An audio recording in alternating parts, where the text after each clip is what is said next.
Right, hello everyone.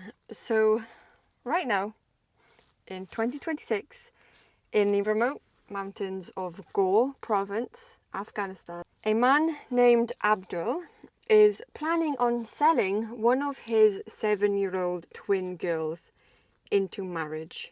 His stated reason is to feed the rest of his family. And remember, this is not centuries ago. This is happening today. And it is utterly disgusting. Now, Abdul admitted this openly to the BBC, stating that he is poor, in debt and helpless. He says he'll come home from work every day and his children will beg him for bread and he has nothing to give them. At Abdul Rashid Azimi's home, we're suddenly confronted by the devastating impact. He calls for his daughters. Rukia and Ruhila are twins. They're 7. Abdul is eager to explain why he's making unbearable choices.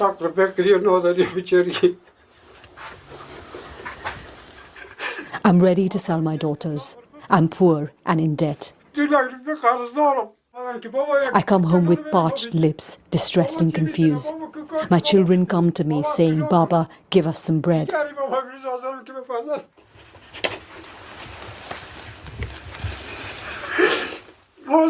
But what can I give?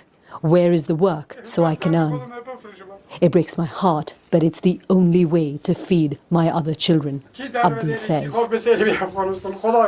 If he sells one daughter, he could feed the rest of his family for another 4 years. Those are his words. This should make your blood boil, and I hope it does. A grown man treating his 7-year-old child as something that could just be sold off when money runs out is reprehensible. There is no justification that makes trafficking your own daughter acceptable. None. You would think that's something that doesn't need to be said in today's world. But boy, does it need to be. So let's look a bit closer at what Abdul's family is enduring. They live in one of the poorest and hardest hit areas in Afghanistan. Unemployment is rampant and Abdul says he comes home exhausted, hungry and empty-handed. The family survives on scraps, often just bread and hot water. So across Ghor, hundreds of men will gather in dusty squares, hoping for just one day's labour. But most go home with nothing. Stark picture of the struggle for survival that begins at dawn every day. Hundreds of men, young and old, gather at a local square to find work.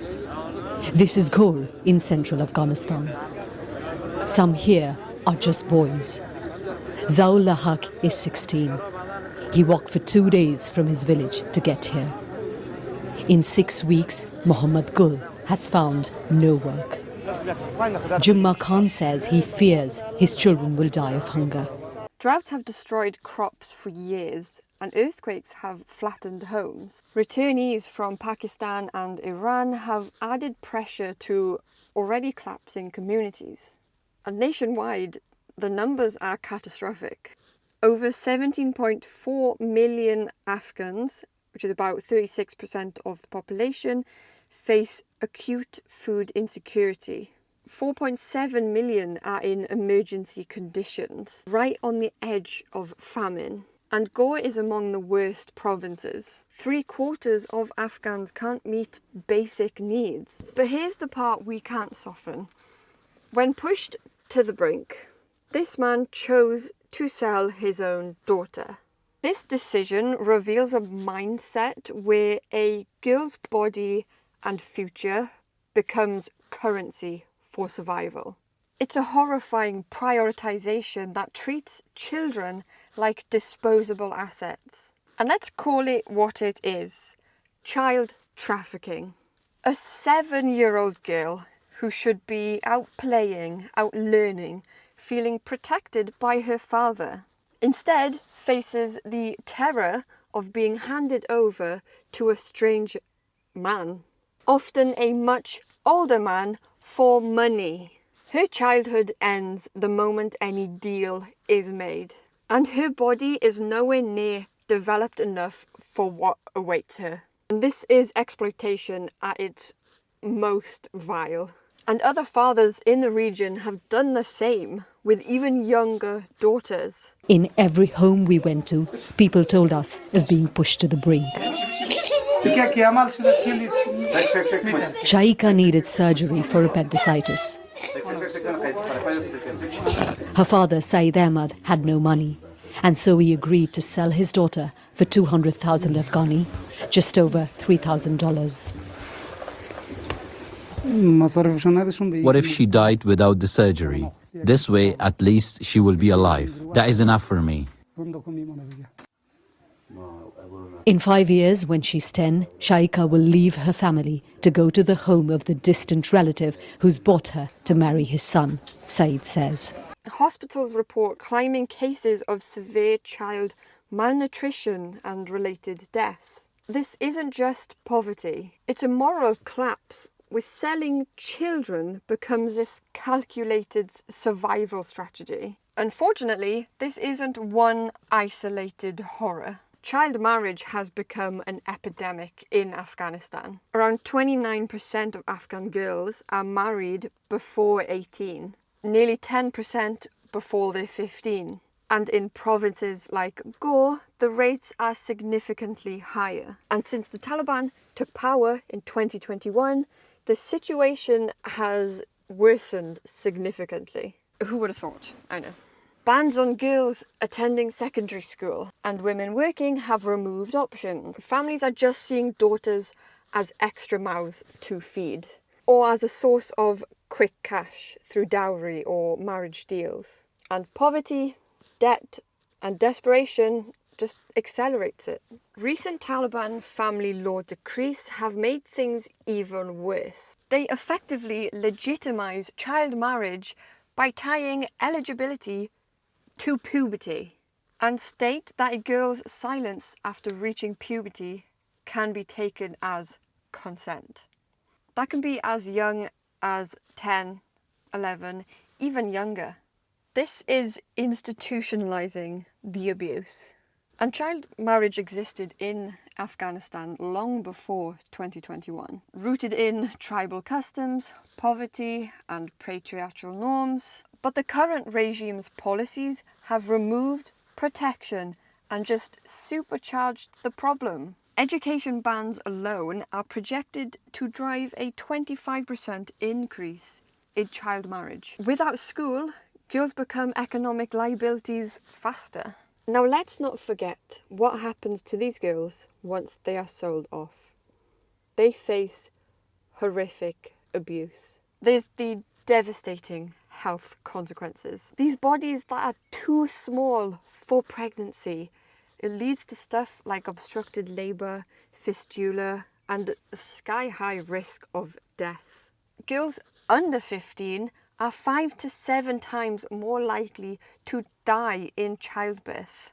Not surprisingly, their bodies are not ready. Maternal morality is surging. And second is the constant abuse. These girls endure beatings, rape, and domestic servitude by their husbands and their in-laws. Escape attempts can lead to arrests for moral crimes under Taliban enforcement. Third is the total loss of future. There's no education, there's no skills being learnt, there's no independence. They are isolated, treated like property, and objects to be used.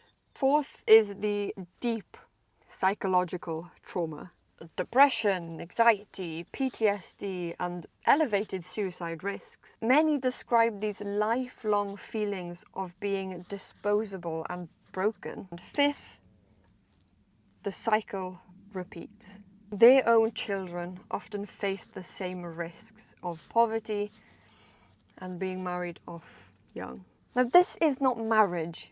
This is child rape, child slavery, and generational destruction enabled by desperation and ideology. Since 2021, Afghanistan has been isolated internationally, the economy in ruins, aid slashed in response to rights abuses, and women's movements have been restricted heavily.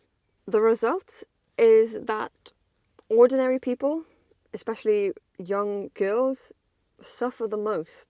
Drought, destruction, mass returns just compound everything. While some point to pre-existing problems, the current policies have just stripped away escape routes for families and the futures for girls. And the world has largely looked away, leaving millions trapped. This cannot be normal in 2026. A child should never be sold. We all have a responsibility to stay informed and act when we can. Being on the other side of the world, it sometimes feels like a losing battle, but there are still ways that we can support. So supporting reputable humanitarian organisations, UNICEF, the World Food Programme, and vetted NGOs that deliver emergency food, malnutrition treatment and protection services inside Afghanistan, despite the challenges. Even just sharing these stories and amplifying the voices, that can make a difference. If you're someone watching that is also trying to do something, let me know, like, what do you do? What else can be done? Comment below. Your comments help push these issues into the algorithm and keeps the awareness alive. So yeah, Abdul's plan to sell his 7-year-old daughter is indefensible. And the system that created this desperation is also catastrophic. We cannot normalise or excuse it. Thank you for watching. Like if you want, subscribe if you want, comment, share. That is the most important bit. Stay aware, stay compassionate, and let's not forget these girls. So yeah, I will see you in the next one. Ta-da!